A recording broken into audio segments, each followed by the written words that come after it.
बोलने के लिए कसम खाने की जरूरत नहीं पड़ा करती है। कसम वही खाते हैं जो झूठ बोला करते हैं। कसम कमजोरी है, शपथ कमजोरी है। जिसके भीतर कमजोरियां हैं वो कहता है मैं भगवान की कसम खा के बोल रहा हूं। इतना डर क्यों रहे हो सच बोलने में? कसम खाने की जरूरत क्यों पड़ रही है?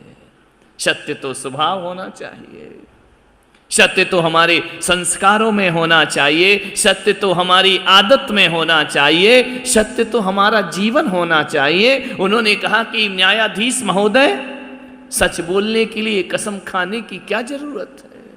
बोले नहीं, फिर भी हाथ तो रखना पड़ेगा। उन्होंने कहा कि मैं नहीं रख पाऊंगा। आखिर ऐसी क्या बात है? बोले बात यह है कि मैंने अपने बचपन में एक बार झूठ बोला था। पूरी जिंदगी में एक बार झूठ बोला है, अपने वो भी बचपन में। और जब मैंने झूठ बोला तो मेरी मां ने मेरे गाल में इतने जोर से चांटा मारा था, उस चांटे की आवाज आज भी मेरे कानों में गूंजती है। इतनी जोर से चांटा मारा था, 5 उंगलियां उछलाई थी मेरे गाल में। और उस दिन मेरी मां ने कहा था मैं बिना बेटे की जिंदगी गुजारना पसंद करूंगी, लेकिन झूठे बेटे की मां कहलाना पसंद नहीं करूंगी। कोई ये कहे कि तुम्हारा बेटा झूठ बोलता है, इससे अच्छा तो मैं बांझ का जीवन जी सकती हूं, लेकिन झूठे की मां कहलाना पसंद।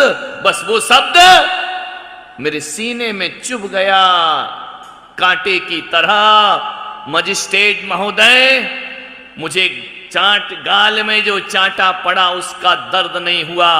कोई मां अपने बेटे से तुम्हारा बेटा झूठ बोलता है, इससे अच्छा तो मैं बांझ का जीवन जी सकती हूं, लेकिन झूठे की मां कहलाना पसंद।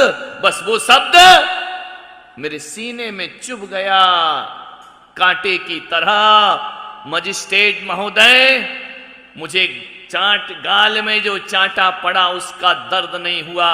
कोई मां अपने बेटे से कहे कि तुझसे अच्छा तो मैं बांझ कहलाना पसंद करती हूं, ऐसे बेटे का जीना फिर बेकार हो जाया करता है, ऐसे बेटे का जीवन व्यर्थ हुआ करता है। और उस दिन से मैंने सौगंध ले ली कि मां, गला कट जाए तो कट जाए, अबे तेरा बेटा जिंदगी में कभी झूठ का सहारा नहीं लेगा, ध्यान रखिए। और वो राष्ट्रपति कोई और नहीं, अमेरिका के राष्ट्रपति इब्राहिम लिंकन बन करके खड़े हो जाया करते हैं। उन्होंने कहा मैं जिंदगी में कभी झूठ नहीं बोलूंगा। हम अपने बच्चों को डांटते हैं, फटकारते हैं, मारते हैं, लेकिन हर बात से बच्चा सुधरे जरूरी नहीं।